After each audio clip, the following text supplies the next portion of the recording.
Breaking down Estacado sports. This is the Matador Fan Zone podcast from 100.7 The Score. Welcome back to the High School Fan Zone on Monday night, April 28th. I'm Randy Rosetta. You're on 100.7 The Score. We're going to slide right into the Matador Fan Zone. We're going to stick with the baseball theme because much like Coronado getting back to the playoffs after a couple years back, Estacado is back after missing just a year. Mark, what did you tell me last year?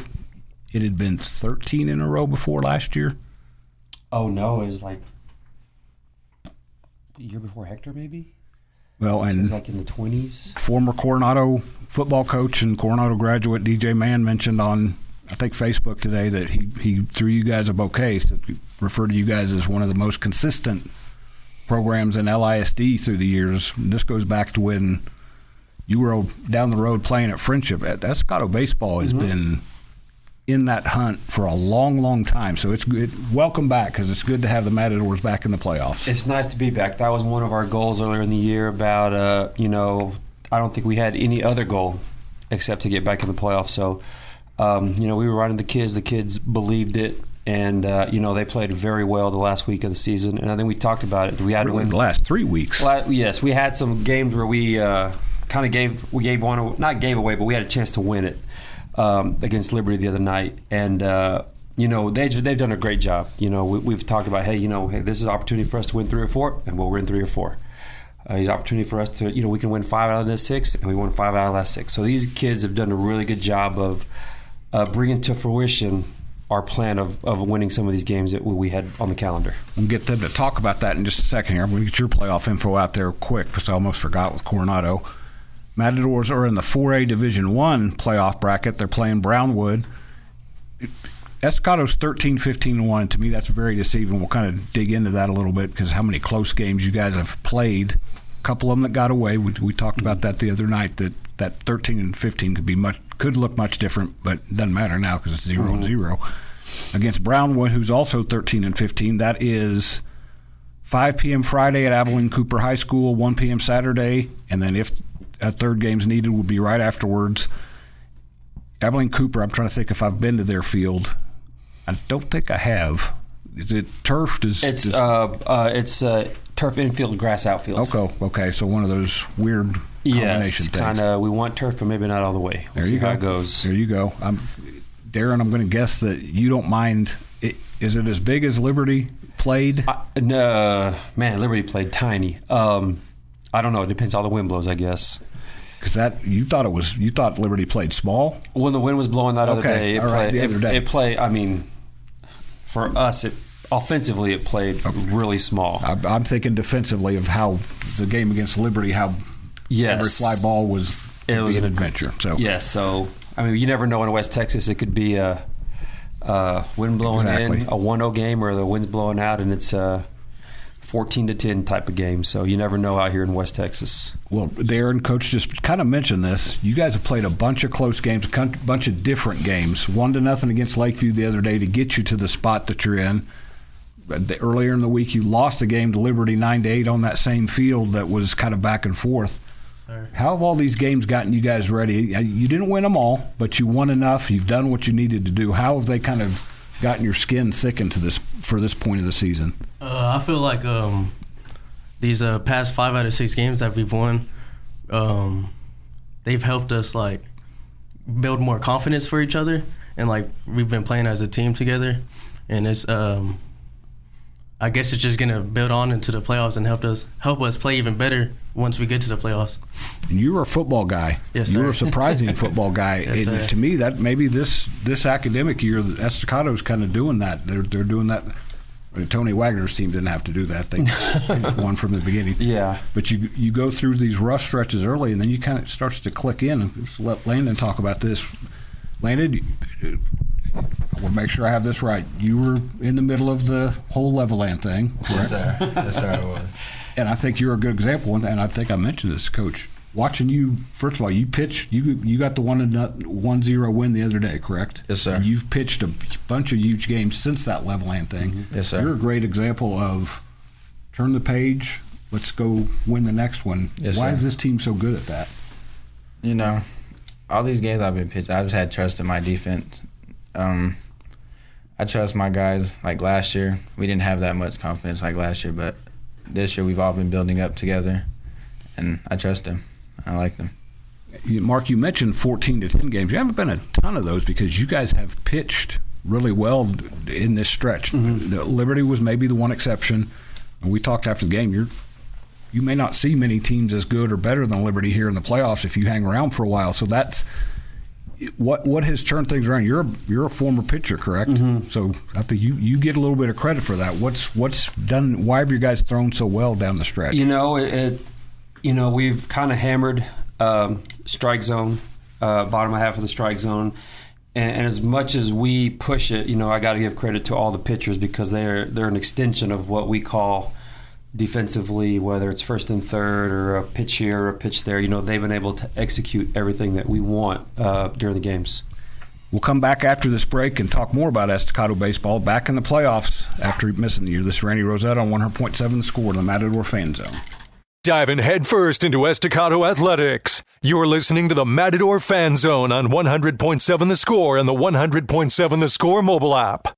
Welcome back into the Matador Fan Zone on 100.7 The Score. As I mentioned, the Matadors are headed back to the playoffs for a Division I against Brownwood Friday and Saturday down in Abilene. I got distracted thinking about the field down there. With you guys, it doesn't... How would I want to say this? Because you guys have been tested so much, because you've had some ups, some downs. I'll mention the level-end game. And Landon, I'm sorry, your mom may want to kick me after this. The level-end game could have punched a hole in your season. That's the game where, if folks remember, a couple weeks ago, Mark talked about it. Had the lead, scored what appeared to be the winning run on a walk. Landon didn't touch first base, correct? Yes, sir. Things got crazy. Leveland ended up winning by a bunch in 8 innings. And for a team that wasn't as strong-willed, that could have messed you up good. But Mark, when you looked at these guys and their eyes that night, and maybe the next day would have been a better example. The next day at practice, what told you these guys are going to get over that quick? It was. I told those guys I know we lost by we said 9, and about as deflated as you can be down the left field line. And I just told those guys, you know what, that's about as random as it gets. Deep down, all things, we probably should have won that game. But it didn't go our way. But we can say that about a lot of games that don't have that situation that came up. We can probably do that to 6 or 7 games where we probably should have won or been on the winning side. So our whole philosophy all year has just been, hey, we just got to move on. We can't dwell on it. If you play 10 games, maybe you dwell on it a little bit longer. But I think we're pushing game 30, and you know what? And we can't worry about game 17 or 18 because we got game 31 that we got to focus on. Because you still have some youth on this team. We do. We have some younger guys. A lot of our pitching outside of Landon is still juniors, and that can be an advantage sometimes because they don't know. I've got a 17-year-old at home, and she doesn't know what she's doing next hour, let alone. Yeah, they've done a great job. It's a senior-led team. 7, 8 seniors play, given the situation, and we got a couple sophomores that we'll bring up for varsity that they went 14-1 in district. They won district. I think they went 25-2 on the year, and they've done a tremendous job on that lower level, just dominating pitching wise. So I have a lot of confidence where we can get those guys that maybe for an inning here or an inning there, we feel confident that we have arms to manage that. But sometimes you just don't have to worry about too many things. And I think last year we had a lot of sophomore or the juniors, maybe we had to worry too much. And instead of just go play ball, we'll take care of it, go play ball. And they've done that this year. They've done a great job. Just go play ball, go make plays, go get on base, go cause havoc, go, hey, it's a crunch. Hey, we need this win, and go throw an 84-pitch complete game, There you go. Shutout. See, that level-end thing, you can forget about that. So. Darren, I want you to chat about what Coach just mentioned there, because both him and Coach Ward have told me you're kind of one of the quiet leaders in both sports. You don't have to say much to get your point across. What about this team? What do you like about this team as you guys get ready to start the playoffs now that you're back where you're used to being? Sir, I like this team because we have a lot more chemistry, and like we trust each other more. And like outside of baseball, we still hang out with each other, and I feel like that's gonna translate to the baseball field and help us. Like, okay, we know like someone's good at this, and that can help us possibly win a baseball game. And I feel like that's just what I like about this team. I actually really like this team. Mark, I just mentioned this to Brad Bibb from Coronado that was in here. Not that you had a lot of the same guys were there last year, but sometimes that year, you kind of talked about it, you're being a year older, and that little hunger that comes from missing the playoffs has made these guys that much a better baseball team. You know, you take a lot for granted sometimes when it's not always, you know, we were passed the baton that we didn't have any control of years past. And then we got the baton, and then it was like, oh, I don't know, you know. And we didn't play bad last year. We didn't, you know, kind of like last year, we were in a lot of games. We just never made all the plays. This year, we're making all the plays. And those guys were able to say, you know what, hey, this is how we do it. This is how we figure this out. And, you know, those guys will pass the baton on to a new group next year. And that, you know, that freshman or that sophomore group that's done a really great job, you know, they can see that, and hopefully that'll translate to say, hey, you know, the streak has started all over again. Now we got to make sure that's 2 years in a row that we get this thing going. I know you started off 3-0 in district. You won 5 of your last 6, so those 2 bookends are pretty good things to build on. Landon, how confident are you guys now that you get your chance at Brownwood that you can go out and win a couple of games and keep going? Yes, sir. I'm very confident in this team, you know. Up a little closer. Yes, sir. I'm very confident in this team, you know. Outfield is great. Defense is great. And all around, I trust him.